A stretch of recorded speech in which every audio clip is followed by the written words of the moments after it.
भक्तों, ओम नमः शिवाय, श्री शिवाय नमस्तुभ्यम, जय श्री महाकाल। भक्तों, क्या आपके भी घर में कोई ऐसी समस्या है जहां पर आप चाहते हैं कि मेरे बेटा या बेटी की शादी हो और वहां पर आपको वो रिश्ता बहुत अच्छा लग रहा है, बहुत ज़्यादा घर पसंद आ गया है, बहुत ज़्यादा लड़का या लड़की सब पसंद आ गया अपोजिट वाला, और आपको लगता है कि बस मेरे घर के बच्चे की शादी बस उसी जगह पे हो, और उस घर से कोई ऐसा रिप्लाई नहीं आ रहा, उनकी तरफ से कोई ऐसा उत्तर ही नहीं आ रहा है कि वो शादी आपसे करना चाहते या नहीं करना चाहते। वो आपको मना भी नहीं कर रहे हैं लेकिन वो आपको हाँ भी नहीं कर रहे हैं। तो आपको बस यही चिंता रहती है कि मेरे बेटे या बेटी की एज निकलती जा रही है, और इससे रिलेटेड और भी बहुत सारी समस्याएं हैं कि आपके घर के उस व्यक्ति की शादी हो ही नहीं रही है। रिश्ते तो दूर की बात है, वो आपका बच्चा पसंद ही नहीं करता कि मेरे को शादी ही नहीं करनी, और अगर कोई शादी का रिश्ता आता भी अच्छा तो आपका बच्चा मना कर देता है कि मुझे अभी नहीं करनी, और आपको बस यही डर सताया रहता है कि मेरे बच्चे की एज बढ़ती जा रही है, आगे चल के इससे कौन शादी करेगा।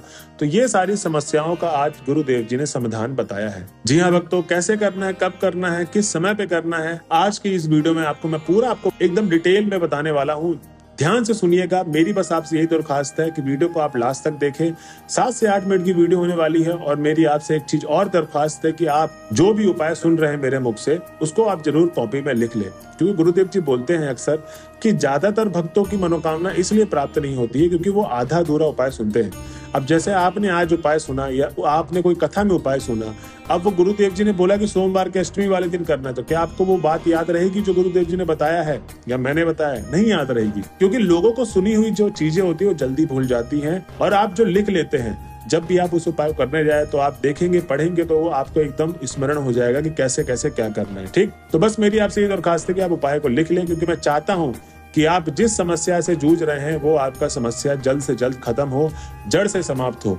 तो भक्तों, चलिए चलते हैं उपाय की तरफ बिना किसी समय के बर्बाद किए हुए, और जानते हैं कि आखिर गुरुदेव जी ने ऐसा कौन सा उपाय बताया जिसको करने मात्र से आपके घर के उस व्यक्ति का विवाह संपन्न होगा, जो भी समस्याएं चल रही विवाह से रिलेटेड वो भी खत्म होगी। तो उपाय को सुनने से पहले जिस किसी ने अभी तक हमारे चैनल को सब्सक्राइब नहीं किया तो चैनल कर ले सब्सक्राइब, और बेल नोटिफिकेशन को ऑन कर ले, जिससे गुरुदेव जी की आने वाली अपकमिंग वीडियोस आपको मिलती रहे। तो भक्तों, सबसे पहले तो उपाय नंबर 1 में आपको करना यह है कि इसमें आपको सामग्री क्या चाहिए, पहले वो लिख लें। 1 बेलपत्र और 1 काली मिर्च। क्या क्या चाहिए? 1 बेलपत्र और 1 काली मिर्च। अब बेलपत्र जो लेंगे वो कहीं से कटा पिटा खंडित नहीं होना चाहिए, एकदम ताजा बेलपत्र होना चाहिए। अब इस उपाय को करना कब है? तो भक्तों, इस उपाय को गुरुदेव जी ने बोला कि आप किसी भी दिन कर सकते हैं, किसी भी दिन आप इस उपाय को कर सकते हैं। बस इस उपाय में आपको ध्यान रहे, स्मरण रहे कि इस उपाय को वही इंसान करे जिसका विवाह नहीं हो रहा है। ठीक, उनकी माताएं साथ में जा सकती हैं, लेकिन उपाय उन्हीं को करना है जिनका विवाह नहीं हो रहा है। अब इसके बाद आपको उपाय में करना क्या है? आप सीधे चले जाइए भोले बाबा के मंदिर पे। जब आप महादेव के मंदिर में पहुंच गए तो मैं आपसे बस यही गुजारिश करना चाहूंगा कि 5 से 10 मिनट आप रुक के उपाय करिए, क्योंकि ज्यादातर लोग क्या करते हैं, जाते ही उपाय शुरू कर देते हैं। अब किस मन से आए हैं, मन उनका शांत है कि नहीं है, भगवान को कितना याद कर रहे हैं, कितने सच्चे दिल से वो मनोकामना मांग रहे हैं, कुछ भी नहीं पता। तो बस मेरी आपसे यही दरखास्त है कि जब भी आप कोई भी उपाय करने जाएं, कोई भी उपाय, तो आप भगवान का 5 से 10 मिनट स्मरण करिए, उनका नाम लीजिए, उनकी आराधना करिए। आपका मन जरूर शांत होगा, और शांत जब आपका मन हो जाए तो आप सच्चे दिल से प्रार्थना करिए। आपकी जो भी मनोकामना होगी वो सच्चे दिल से निकलेगी, जो भी आपकी समस्या होगी सच्चे दिल से निकलेगी। तो बस आपको यही करना है। अब क्या करना है? वो बेलपत्र और काली मिर्च का, सबसे पहले तो काली मिर्च आपको शिवलिंग के ऊपर रख देना है। अब शिवलिंग के ऊपर जब काली मिर्च रख देंगे तो जो 1 बेलपत्र लेके गए थे, तो 1 बेलपत्र का जो डंडी वाला भाग होता है, जैसे एक बेलपत्र में 3 पत्तियां होती हैं, तीनों पत्तियां एक डंडी से कनेक्ट होती हैं, जुड़ी हुई होती हैं। ठीक है, तो वो डंडी को, जैसे आप शिवलिंग के सामने बैठे हैं, तो वो जो बेलपत्र की डंडी होगी वो अपोजिट साइड में रखनी है। ठीक, शिवलिंग के एकदम जस्ट ऊपर आपको अपोजिट साइड में वो डंडी होनी चाहिए। मतलब वो जो डंडी का मुख है वो आपके मुख के सामने नहीं होना चाहिए, वो अपोजिट साइड में होना चाहिए। और आपको बस ये रख देना है और नाम और गोत्र बोलकर अपनी समस्या भोले बाबा को बोलनी है, और उसके बाद आपको अपनी मनोकामना बोल देनी है कि हे बाबा, मेरे घर में ये समस्या है विवाह से रिलेटेड, आप हमारे घर में आशीर्वाद बना के रखिए जिससे मेरा विवाह हो जाए, संपन्न हो जाए। उनकी माताएं भी प्रार्थना बोल सकती हैं। बस ये है कि उपाय उसी इंसान को करना है जिसका लगन होना बाकी है। तो भक्तों, गुरुदेव जी कहते हैं कि आप इन उपाय को किसी भी दिन करें, आपकी जो मनोकामना है, जो भी अगला लगन होगा वो अवश्य पूर्ण होगी। अब हम चलते हैं अपने अगले उपाय की तरफ। तो भक्तों, अगला जो उपाय है उसमें करना आपको ये है कि जैसे कि गुरुदेव जी ने बताया है कि समी पत्र का पेड़ देख ले आसपास घर के, ठीक। अगर घर के आसपास समी पत्र का पेड़ नहीं है तो आप मंदिर परिसर के पास जाएंगे जहां पर भोले बाबा के मंदिर है, वहां पर आपको समी पत्र का पेड़ जरूर मिल जाएगा, ठीक। तो अब समी पत्र का पेड़ जब आपने ढूंढ लिया तो सबसे पहले आपको सामग्री क्या चाहिए वो लिख ले।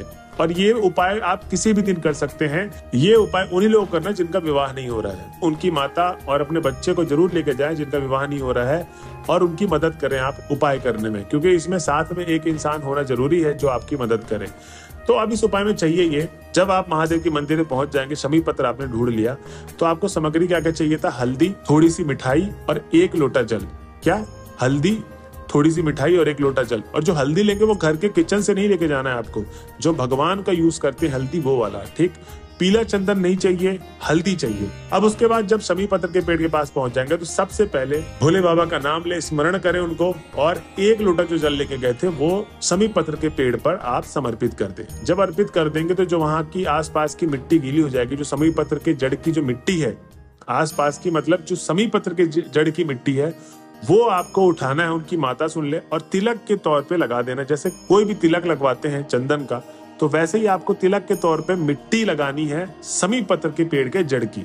उसके बाद आपको क्या करना है, उस लड़के या लड़की को बोले कि आपको वो हल्दी थोड़ी सी गीली करनी है, और गीली करने के बाद आप अपने दोनों हाथों को पीला कर लें। और जब हाथ आपके पीले हो जाएंगे दोनों हाथ, आपको 1 बार छापा लगाना है। कितनी बार? 1 बार मात्र, क्योंकि बहुत सारे उपाय होते हैं जहां पर 5 बार लगाते हैं। इस उपाय में आपको 1 बार छापा लगाना है समी पत्र के पेड़ पे।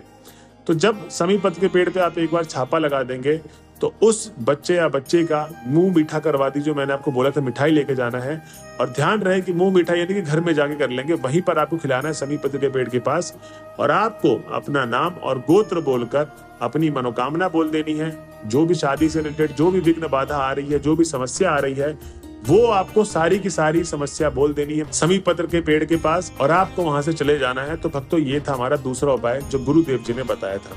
भक्तों, गुरुदेव जी कहते हैं कि जो भी कोई भक्त इन 2 उपायों को कर लेता है तो विवाह से रिलेटेड जितनी भी समस्याएं चल रही हैं, पूरी की पूरी समस्याएं खत्म हो जाएगी, जड़ से खत्म हो जाएगी।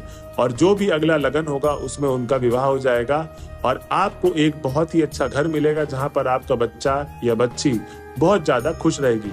तो भक्तों, ये था उपाय। आज की वीडियो बस यहीं तक थी। अगर वीडियो के आप लास्ट तक पहुंच गए हैं तो श्री शिवाय नमस्तुभ्यम लिखना ना भूलें। मिलते हैं अगले वीडियो में, जब तक के लिए बने रहे हमारे चैनल पे। हर हर महादेव।